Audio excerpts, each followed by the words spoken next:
언젠가 무인도의 표류에서 아주 십몇 년 동안 오랫동안 혼자 생존했던 사람의 그 정글에서, 무인도 정글 같은 데서 구출돼서 나왔을 때, 인터뷰할 때 이 말을 잃어버린, 언어를 잃어버렸어요. 하도 오랫동안 혼자 살다 보니까 이 사람이 말을 할 줄 몰라요. 우리는 아마 정글북의 이야기를 또 기억할 겁니다. 늑대 소년의 이야기.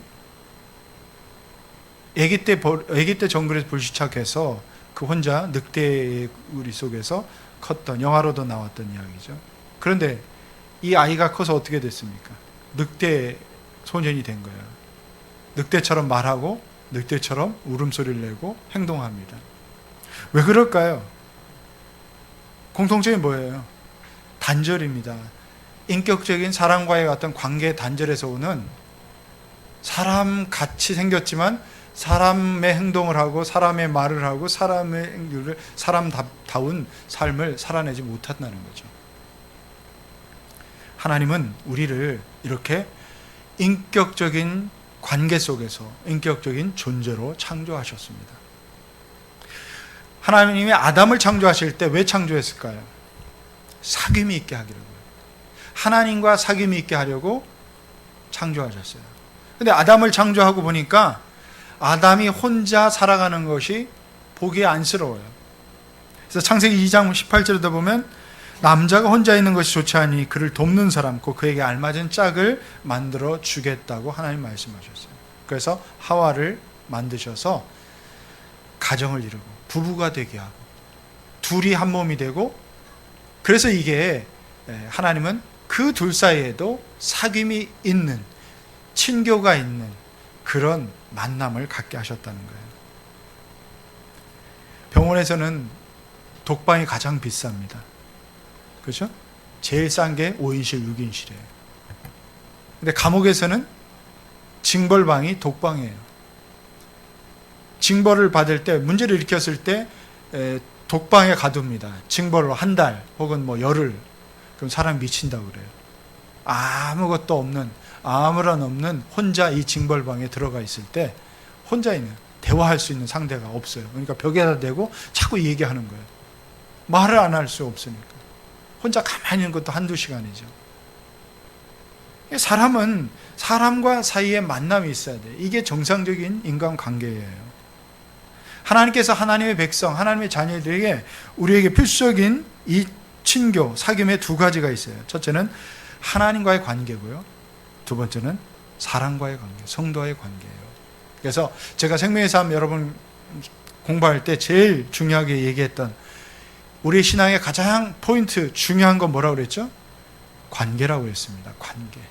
하나님과 나와의 관계, 나와 이웃과의 관계, 다른 사람과의 관계를 어떻게 맺어가느냐에 대해서, 이 관계를 맺어가는 것은 사귐이라고 말합니다. 영어로 표현하면 fellowship입니다. 하나님과 우리의 fellowship, 사귐, 나와 다른 성도와의, 다른 지체와의 fellowship, 사귐, 이것이 가장 건강하고 가장 좋은, 가장 이상적인 관계입니다. 근데 이 사귐이 끊어지면 관계가 다 끊어져요. 관계가 맺어지지 않아요. 하나님과 관계가 단절되고요, 사람과 사람과의 단절돼요. 사단 마귀는 이걸 굉장히 좋아합니다. 그래서 이걸 알아요. 이 사귐이 어떻게 하면 사귐이 없게 할까? 어떻게 하면 사귐을 방해할까? 하나님과 우리 사이의 어떤 사귐을 가로막는 그런 것들을 계속합니다. 나와 이웃과의, 나와 성도와의 서로의 관계들을 가로막게 합니다. 그래서 뭐 관계에서 나 오늘 힘들어요, 기분 나빠요, 오늘 너무 더워요, 하나님과의 사귐을 갖지 못하게 하는, 예배 드리지 못하게 하는 것들을, 마음의 여러 이유들을 우리에게 불어넣어줍니다. 또 우리가 다른 사람과의 관계를 맺어갈 때도 저 사람과의 관계 뭔가 별로 소득이 없어, 기분이 나빠, 여러 가지 이유가 있어요. 우리 마음속에 그런 마음들을 사단은 우리에게 부어넣어줘요. 그래서 관계를 자꾸 단절시킵니다. 저 사람을 만나지 못하게 하고, 저 사람과 사귐을 방해하고, 하나님과 우리 사이의 사귐을 방해하고. 우리 서로 사람들 속에서 이 관계를 단절시키는 것은 여러 외부적인 요인도 있고 내부적인 요인들이 있어요. 스마트폰이 참 편리합니다. 스마트폰은 참 편리해요. 여러분들 스마트폰 요즘은 없으면 불안해 하시는 분들이 많죠. 잠시 집에 두고 왔다 그러면 아마 다시 집에 들어갈 거예요.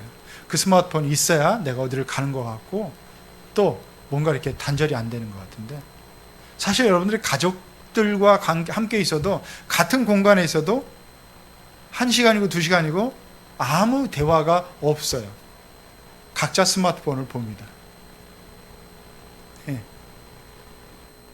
제 아이들을 데리고 대학생 몇 년 전에 이제 가족 여행을 간 적이 있어요. 굉장히 좋은 강원도 아주 시원한 곳에 와 있고 펜션을 얻어서 왔는데 1시간 동안 말이 없더라고요. 서로 각자 앉아서 각자 스마트폰을 열중하고 있어요. 저도 그것을 보고 있고 아내도 보고 있고 아들도 딸도 다 보고 있어요. 문득 고개를 들어보니까 우리는 다 뭔가 집중하고 있는데 1시간 동안 대화가 없었더라고요. 우리는 각자 뭔가 함께 있어도 각자 그 속에 갇혀 있는 것 같아요. 사귐이 없어요.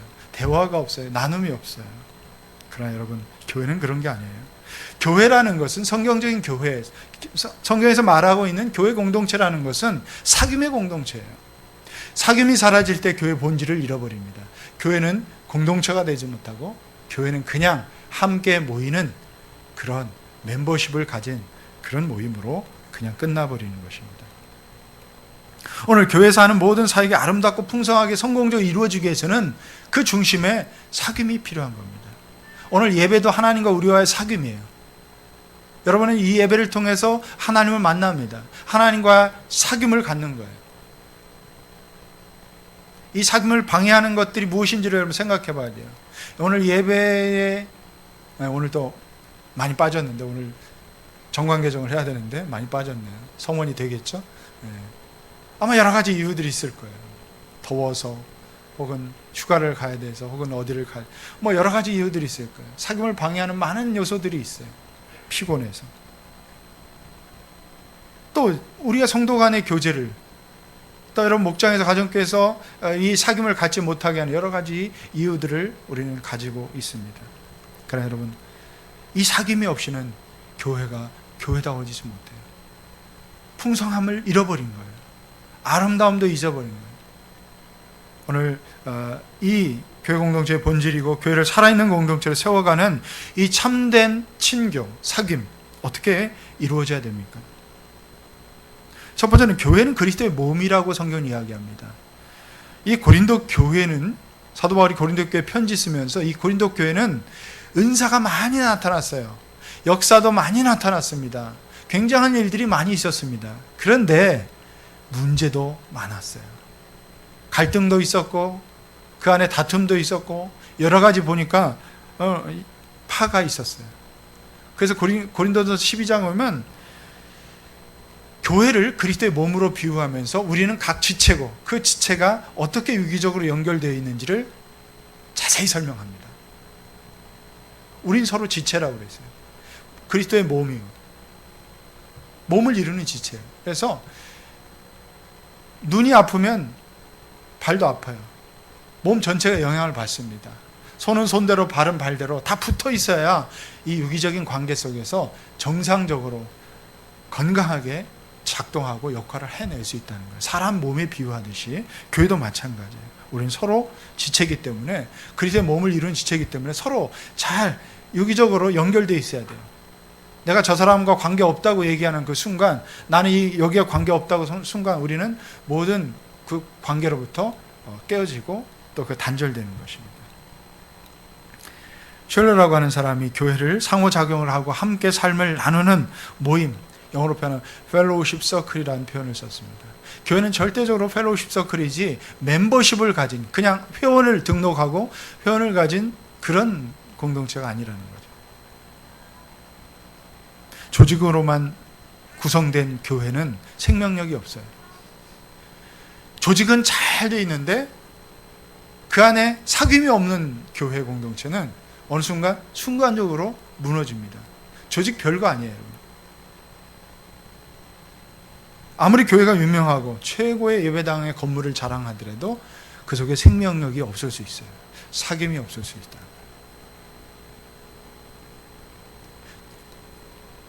제가 아는 분을 이렇게 운동하러 가서 만나다 보면, 이야기를 하다 보면 교회 나가시는 분이 있어요. 교회 나가는데 잘 별로 이렇게 자기는 교인 같지 않다고 그래요. 왜 교인 같지 않나 그랬네. 그냥 교회 나가서 1년 지나면 아무도 모른대요. 아무도 모르게 살짝 가서 예배드리고 온다고. 살짝 가서. 그래서 이 동네인데 이 동네 큰 교회 한 교회 있죠. 거기 살짝 가서 예배드리고 온대요. 근데 자기처럼 살짝 가서 예배드리는 사람이 그 주변에 많이 있대요. 그래서 서로 눈 인사를 하고요. 근데 어느 날은 배가 불러오고 그 다음에 애를 안고 왔더래요. 1년 뒤에. 그래서 이제 그때 처음 말을 붙여봤대요. 1년 넘게 있다. 애 낳으셨어요? 그러니까 서로 그냥 1년 넘게 임신하고 또 애를 낳고 애를 안고 오는데 사귐이 없기 때문에 그 사람의 이름도 모르고 비슷한 곳에서 예배드려도 그러고 있다는 우스갯소리 이야기를 하는데, 그래서 내가 교인인가? 그게 교인인 것 같은데 더 이상 들어가지도 않고 들어오라고 하지도 않고 어떤 편하긴 한데 이게 교회의 내가 일원인가? 가끔 그런 생각을 하게 된다는 거죠. 그런 것 같아요. 우리가 정말 어떻게 보면 몸이라고 하지만 그 몸의 지체로서 역할을 하고 있는가? 나는 그 몸의 지체인가? 이런 생각을 여러분들이 해야 된다는 거죠. 자, 두 번째는 몸이 하나 되기 위해서 꼭 필요한 것이 있어요. 사귐이에요. 그리스도 안에서 나눈 사귐. 바로 이 사귐이 있어야 돼요. 성도의 마음들이 한 마음 되기 위해서 우리가 진정 필요한 것은 무엇이라고 생각합니까? 우리 초대교회, 신약교회 초기의 상황을 묘사한 사도행전 2장에 보면 42절, 그들은 사도들의 가르침에 몰두하며 서로 사귀는 일과 빵을 떼는 일과 기도에 힘썼다 그랬어요. 자, 그들이 함께 힘썼던 게 뭐예요? 사도들의 가르침에 몰두한 것은 아마 예배를 통해서 하나님의 말씀을 사도들을 통해서 들었던 것 같아요. 그리고 함께 서로 사귀는 일. 예루살렘 교회는 당시에 수적으로 보면 10,000명이 넘었어요. 급격하게 갑자기 회심한 사람들이 모였다는 거죠. 2000년 전에 예수님 당시에 예루살렘 성의 인구가 한 20,000명 정도 됐다고 그래요. 통계적으로 추산해 보면. 그런데 오순절 같은 이 명절 절기에는요, 한 10만 명 정도가 그 안에서 북적대요. 무슨 얘기입니까? 한 8만 명 정도는 각 나라에 흩어졌던 사람이 오순절 명절을 지키기 위해서 예루살렘으로 순례를 오는 거예요. 그리고 거기서 며칠 오순절을 보내고 다시 돌아갑니다.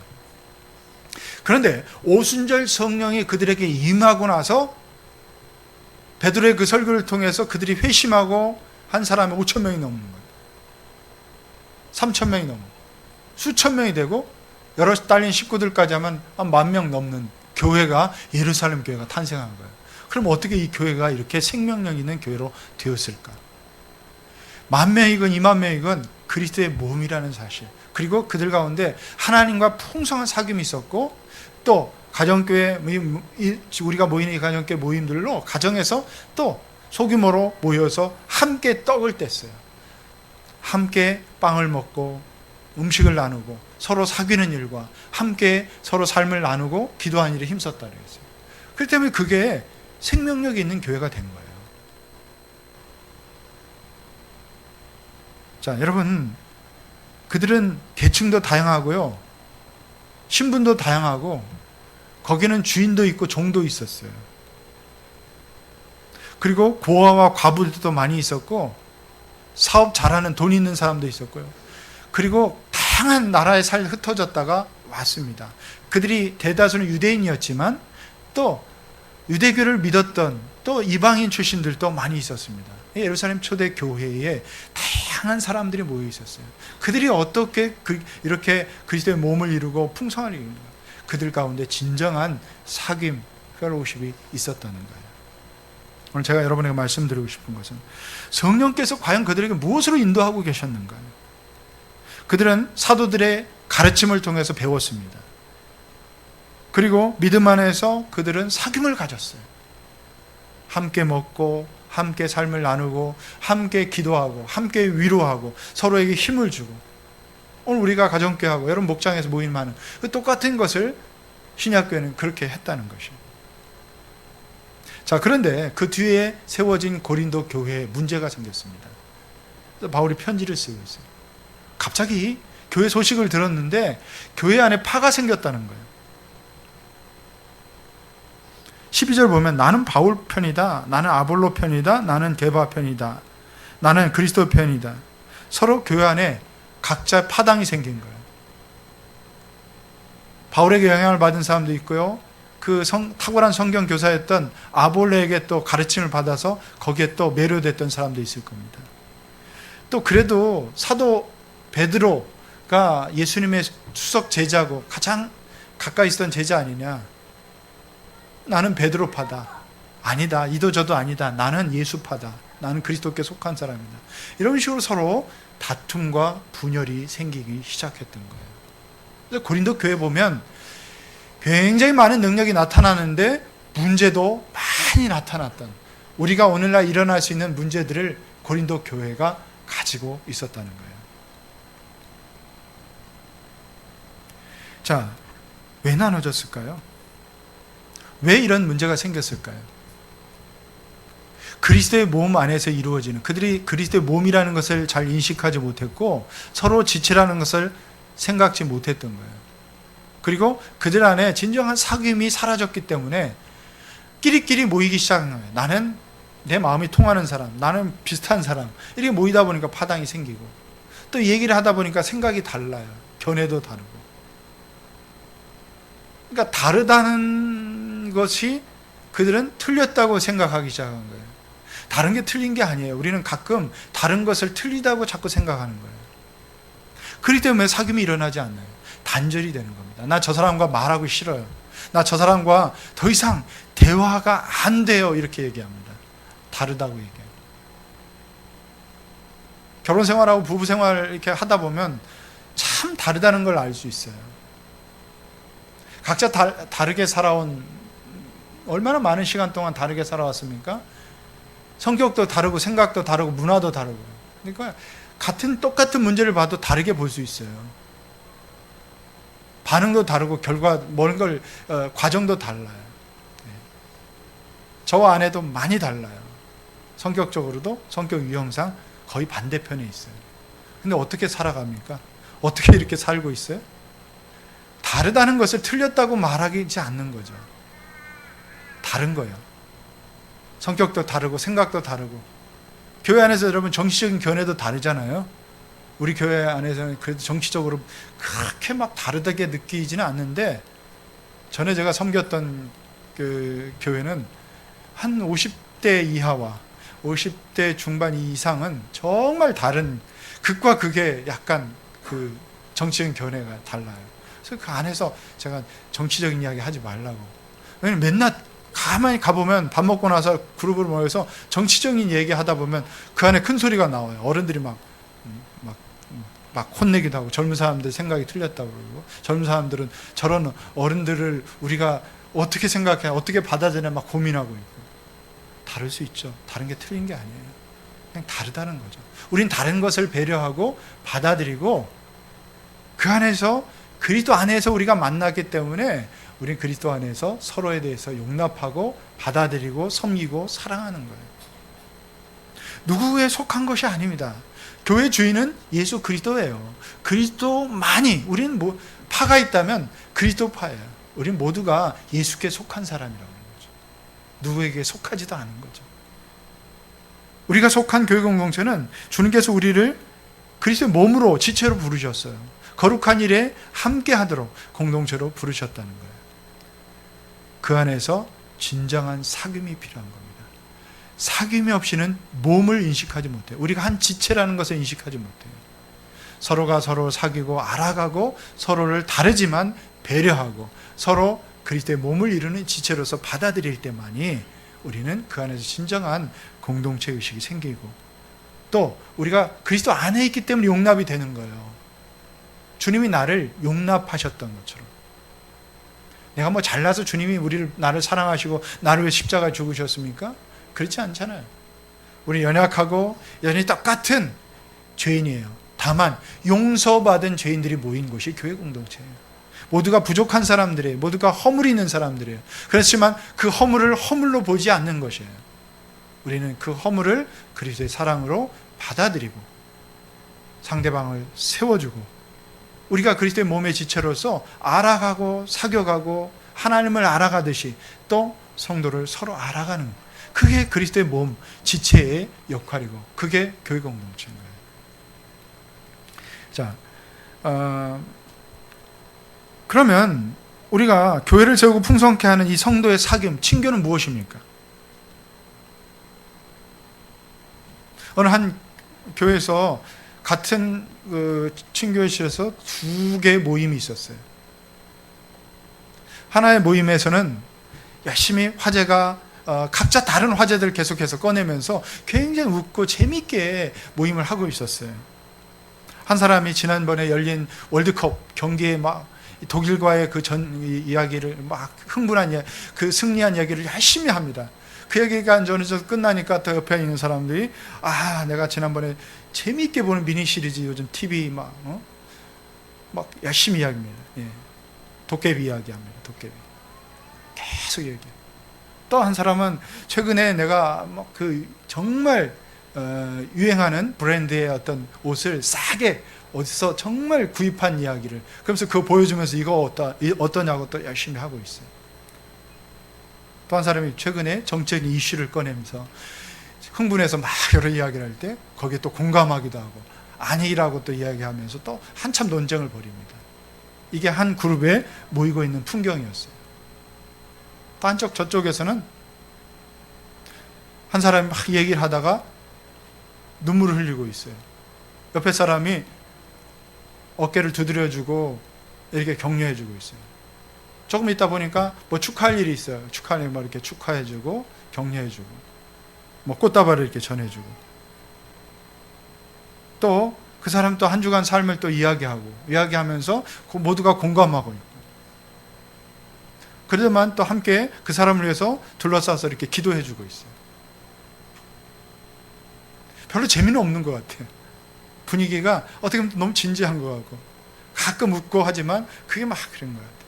여기는 굉장히 재밌어야 해요. 굉장히 재밌어하고 그러면 딱 우르르 이제 한쪽이 일어나고 또 이쪽도 이제 기도하고 마무리하고 같은 공간에서 같은 모임을 하는데 전혀 다른 주제와 저런 다른 분위기로 모임을 하고 있었다는 거죠.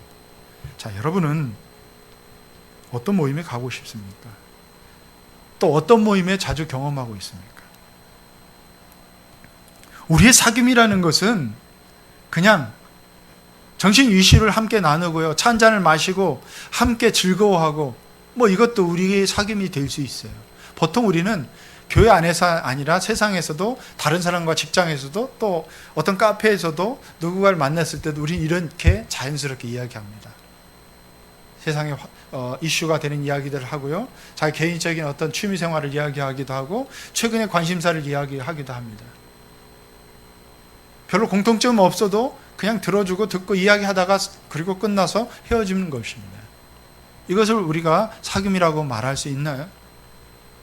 그리스도 안에서 만나는 우리의 사귐은 그런 것이 아니에요. 예수님이 중심이 되는 거예요. 우리 신앙 안에서 만나기 때문에 예수님이 함께 나눠지는 거예요. 우리의 삶의 일상 속에서 예수님이 우리 가운데 어떻게 하셨는지를 우리가 함께 나누는 것입니다. 우리가 왜 지난번에 기도 부탁했던 것을 왜 목장에서 그렇게 또 기도 응답 받은 것 또 물어보고 그에 대해서 함께 기뻐합니까? 우린 그리스도 안에서 사귐을 갖고 있기 때문에 그런 겁니다. 이 사귐을 통해서 우리가 정말 우리의 삶이 더 풍성해지는 거예요. 어떻게 보면 뭔가 정말 재밌을 것 같은 그 모임, 그렇지만 끝나고 돌아가면 별로 남지도 않은 것 같아요. 뭐가 남을까요?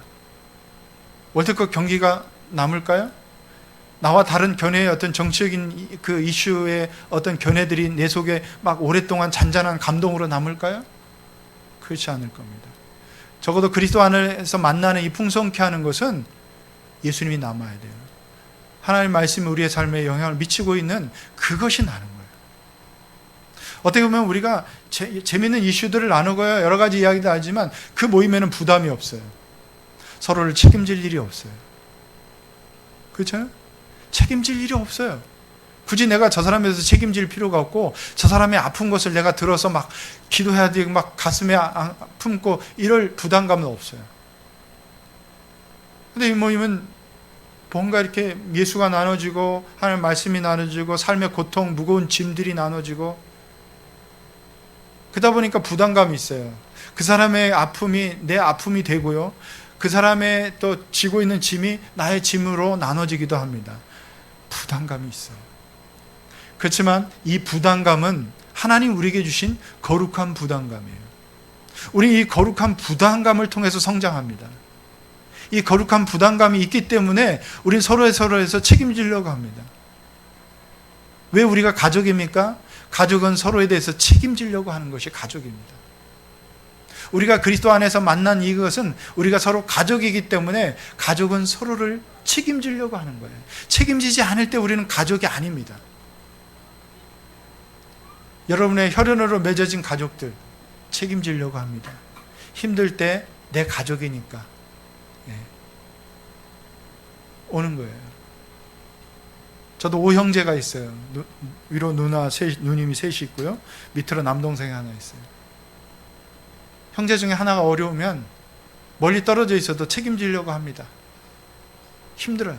힘들고 누가 하나 힘들면 재정적으로도 좀 나눠주기도 하고 또 이렇게 하기도 하고요.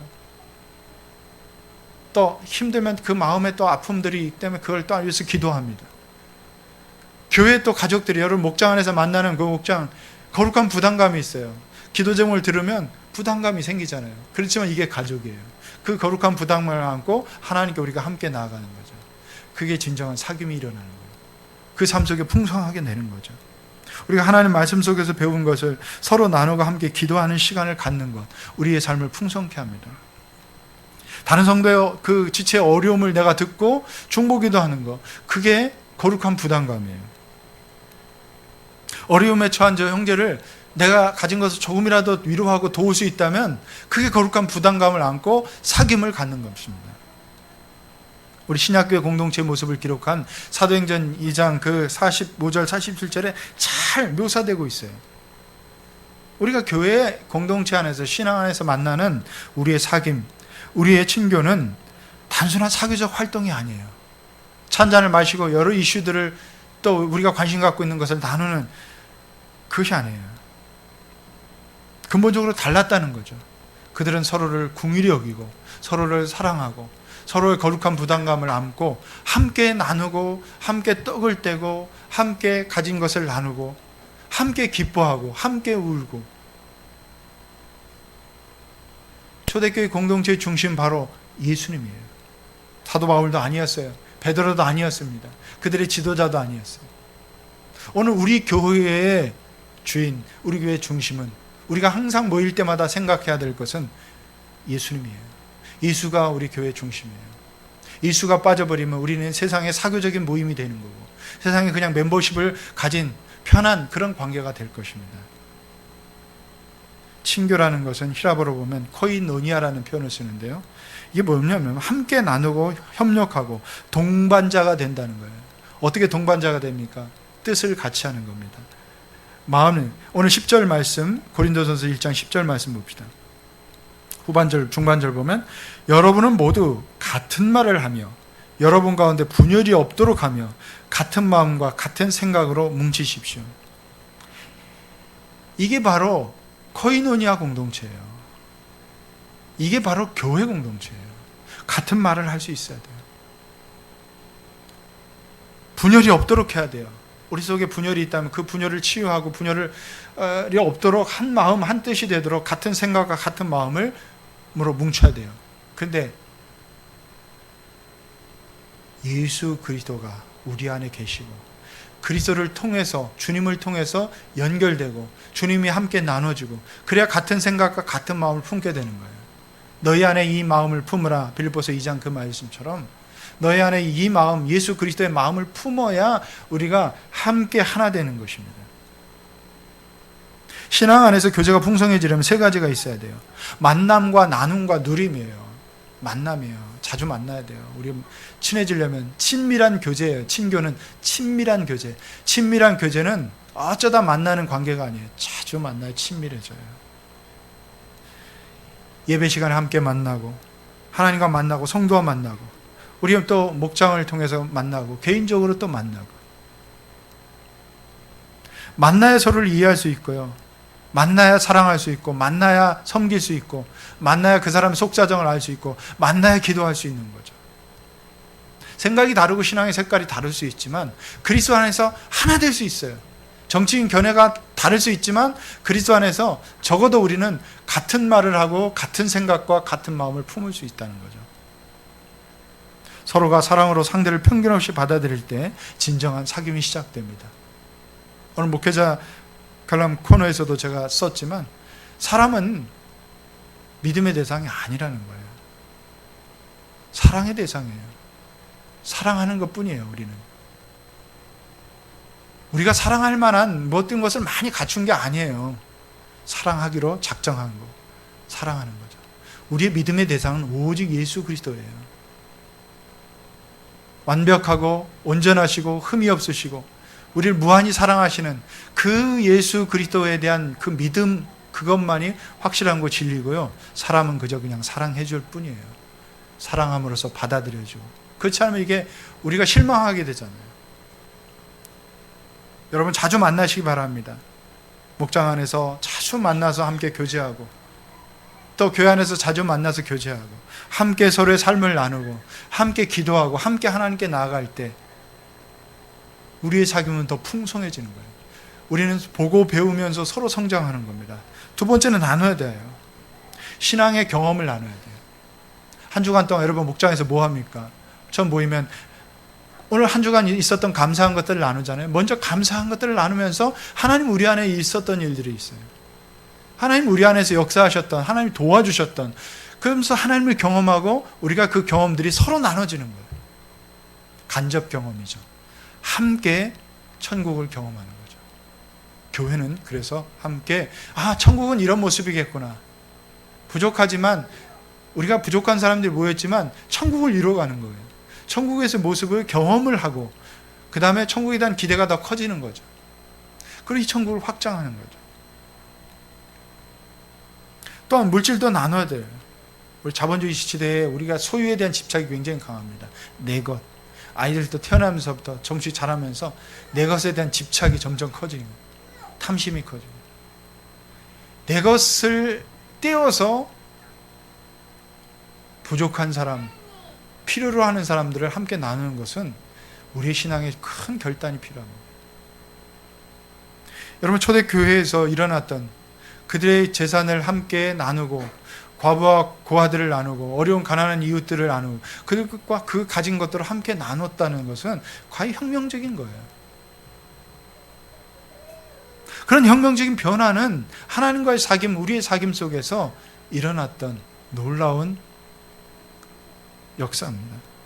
히브리서 13장 16절 말씀 함께 읽겠습니다. 시작. 선을 행함과 가진 것을 나눠주기를 소홀히 하지 마십시오. 하나님께서는 이런 제사를 기뻐하십니다. 뭘 기뻐해요? 선을 행하는 거예요. 가진 것을 나눠주기를 소홀히 하지 마십시오. 가진 것을 나눠주는 것을 하나님 기뻐하신다는 거예요. 이걸 하나님이 기뻐하시는 제사로 받는다는 거예요. 하나님 기뻐하시는 예배로 받는다는 거죠. 우리 교회 안에서 이렇게 막 갖춰진 예배가 예배만이 아니에요.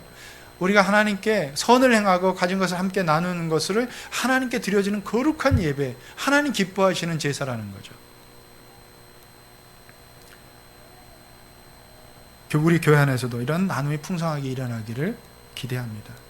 세 번째는 누려야 돼요. 믿음의 교제를 통해서 기쁨도 누려야 되고 우리의 가진 유익을 누려야 되고요. 서로에게 유익을 줄 수 있어요. 유익이 좀 없어도 괜찮아요. 우리는 이익을 따지고 그런 관계가 아니잖아요. 천국에 즐거움이 있어요. 이 즐거움을 교회 안에서 나누고 누려야 돼요. 그러기 위해서는 서로에게 진실해야 됩니다. 피상적인 만남, 피상적인 관계는, 사귐은 누릴 수가 없어요. 관계의 풍성함을 누릴 수가 없어요. 서로 마음을 열고 진실하게 대면하고 솔직하게 어려움들을 이야기하고 그 어려움을 감싸 안고 받아주고 함께 기도해주고 격려해주고, 때로는 용기가 필요할 때이고 때로는 겸손해야 되고. 세상은 어둠 속에서 친밀함이 생겨난다고 생각하고 자신의 상처, 잘못, 두려움, 실패, 그 실수들을 감추기 위해서 피해 다닙니다. 나한테 좋은 것만 상대방에게 인식시켜주려고 애씁니다. 그래서 때로는 우리가 가면을 씁니다. 포장하기도 합니다. 그 내면을 우리가 볼 수 없어요. 그러나 교회 공동체 안에서 우리가 만날 때는 아픔도 있는 그대로, 그 사람의 있는 그대로 우리가 서로 나눌 수 있어야 되고 받아들일 수 있어야 되고, 그 상처를 함께 껴안을 수 있어야 돼요. 기쁠 때는 또 함께 정말 기뻐하고 함께 격려해주고 함께 감사할 수 있는 거죠. 요한일서 1장 7절의 말씀 보면, 그러나 하나님께서 빛 가운데 계신 것과 같이 우리가 빛 가운데 살아가면 우리는 서로 사귐을 가지게 되고 하나님의 아들 예수의 피가 우리를 모든 죄에서 깨끗하게 해주십니다. 여러분, 우리가 우리 사이에 사랑의 친교를 가로막는 것들을 허물어야 돼요. 장애물들이 있어요. 쓸데없는 자존심을 내세워서는 진정한 사귐이 일어나지 않아요. 우리가 다른 사람에 대한 우월감을 가지는 순간 다른 사람과 허심탄회하게 마음을 나눌 수가 없어요. 우리가 교만하는 순간, 우리가 어떤 다른 사람에 대해서 험담하거나 비난하는 순간 관계가 깨져요. 사귐이 일어날 수가 없습니다. 오랫동안 용서하지 못한 마음도 버려야 됩니다. 내가 누군가의 마음을 아프게 했다면 우리 용서를 구하십시오. 우리가 하나됨의 기쁨이 있어요. 서로를 배려하고 서로를 받아들이고 서로에게 용서를 구하고 서로를 사랑하고 서로 섬김으로 우리가 이것이 함께 누리는 천국의 기쁨이에요. 우리는 세상에서 나누는 교제는 이익을 따라 관계를 맺습니다. 저 사람이 나한테 만났을 때 사귀면 이익이 있다 생각하면 적극적으로 자꾸 관계를 맺고, 시간이 있어요, 내가 밥을 살게요, 혹은 뭐 할게요, 선물도 하잖아요. 근데 그 이익이 없어지는 순간 그 관계가 지속되지 않는다는 거예요. 언젠가 국회의원을 했던 분이 그런 간증을 한 적이 있어요. 자기가 2번 국회의원을 했는데 3번째 낙선했어요. 그리고 나서 뭔가 낙동과 오리알처럼 되고, 또 누구의 뭐 친박도 아니고 뭣도 아니고 뭔가 안 했는데 어느 순간 정말 한 달 동안 그렇게 연락을 오던 사람들이 딱 연락도 안 오고, 꼭 자기 집이 절간이 된 것처럼 조용하게. 그 순간 정말 자기가 권력의 허무함을 느꼈다고. 국회의원하고 활동할 때는 매일 연락하고 뭔가를 오고 정말 많은 사람들이 찾아오고 도움을 요청하고 하는데, 낙선한 그 순간 딱 그렇다는 거예요. 그러면서 자기가 그것을 극복해낼 수 있었던 것은 그 교회의 믿음의 공동체 식구들이었다는 거죠. 그래서 자기가 바르게 신앙생활 하려고 애쓰고 정말 믿음의 공동체에서 봉사하면서 자기가 그런 것들을, 인생의 허무함들을 느끼고 진정한 친교가 무엇인지, 진정 하나님 안에서 만나는 관계가 무엇인지를, 새로운 관계를 깨닫게 되었다고 고백한 적이 있어요. 바로 그런 것 같아요. 세상은 그런 관계를 원하지만 우리는 때로는 저 사람에게 이익이 없어요. 내가 저 사람과 시간을 내줌으로써 그 사람이 나한테 주는 큰 이익은 없어요. 돈을 갖다 주는 것도 아니고 그 사람이 뭐 밥을 나한테 사주는 거 아니고, 내가 오히려 밥을 사줄 수 있고 내가 시간을 내어주시는.